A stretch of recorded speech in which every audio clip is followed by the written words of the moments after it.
ነገር የዘገየባችሁ ሰዎች መዘግየት ሲገጥማችሁ ሰው አያስብልኝም፣ የኔን ጉዳያቸው አይደለም፣ እኔ የተላኩ ነኝ፣ እግዚአብሔር አይወደኝም፣ ሰው አይፈልገኝም ምናምን የምትሉ ሰዎች ካላችሁ ኖ ስክሪፕቸር ውስጥ በጣም የተከበሩ ሰዎች ናቸው ነገር የዘገየባቸው። አብርሃም ታላቅ ፓትሪያርክ ነበረ፣ በጣም ሪስፔክት የሚደረግ። እግዚአብሔር የሚያስብላችሁ ከሆነ የጊዜውን ብቻ ሳይሆን የዘላለሙን ነው። እግዚአብሔር የሚያስብላችሁ ከሆነ አንድ አይነት ነገር ብቻ አይደለም፣ ልዩነት ያለው ነገር ነው የሚያስብላችሁ። እግዚአብሔር የሚያስብላችሁ እጃችሁን በአፍስም እስከሚያስጭን ድረስ የሚገርም ነገር ያስብላችሁ። አንዳንዴ እናቴ ጋር ሲሄድ እናቴ ወደ ጓዳ ትገባለች። ወደ ጓዳ ገብታ ምግብ ልታመጣልኝ ስትል የሆነ ነገር እያሰበችልኝ እንደሆነ አውቃለሁ።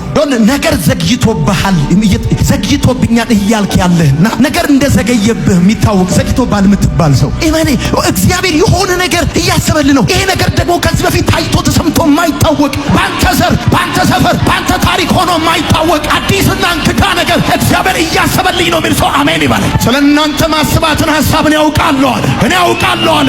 ጅማሬ ብቻ አይደለም ፍጻሜ ያለው የከበረ ሐሳብ እግዚአብሔር ለኔ የሚያስበው ሐሳብ አለ የሚል ሰው አሜን ይባላል። እኔ ያሰብኩት አልሆነም፣ ጮኝነቱ ቀረ። እኔ ያሰብኩት አልሆነም፣ ቢዝነሱ ፌል አረገ። እኔ ያሰብኩት አልሆነም፣ አሁን ነገር ዘግይቶብኛል። እግዚአብሔር እያሰበልኝ ያለ ነገር ራሴን ለማስገዛት ከወሰንኩበት ከዛ ቀን ጀምሮ ነገር ከዛ በፊት ከብዶኝ የማያውቅ ራሴን ለእግዚአብሔር ካስገዛውበት ቀን ጀምሮ ነገር ከከበደብኝ እግዚአብሔር እያሰበልኝ ያለ ነገር ቀኑ ቅርብ ነው በላቸው ይለኛል ጌታ። አትታበዩ፣ በኩራትም አትናገሩ፣ እግዚአብሔር አዋቂ ነው የምትሉበት ቀን፣ ሰባት የወለደችው ደከመች መካኒቱ ሰባት ወለደች የምትሉበት ቀን ቅርብ ነው። ሳሙኤልን የምትታቀፉበት ቀን፣ እንባችሁ የሚታበስበት ቀን፣ ነቀፌታችሁ የሚወገድበት ቀን፣ ጉድለታችሁ በሙላት የሚተካበት ቀን፣ ሶስቱ እንግዶች አብርሃም ቤት እንደገቡ የእግዚአብሔር ጉብኝት ወደ ቤታችሁ የሚገባበት ቀን ቅርብ ነው። አንድ ቀን ገዢ እንደሚያደርገው ተስፋ ቃል ሰጥቶት ቀጣዮቹ 13 ዓመታት ከተስፋው ቃል በተቃራኒ የሄደበት ዮሴፍ ወንድሞቹ ተጠልቶ በግብፃውያን እጅ ተሽጦ በጴጢፋራ ቤት ባሪያ ሆኖ ትገዛለህ የተባለ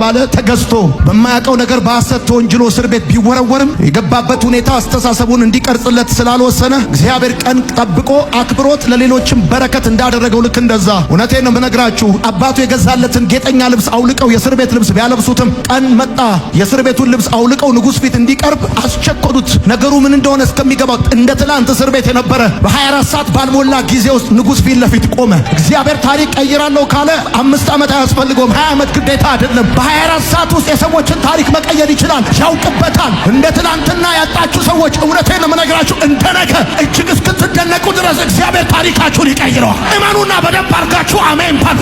በሌሊት መዝሙርን እንደሚሰጥ እግዚአብሔር በሌሊት ይሄን ቃል እግዚአብሔር ሰጥቶኛል። አይኖቻችሁ የእግዚአብሔር ማዳን ያያሉ።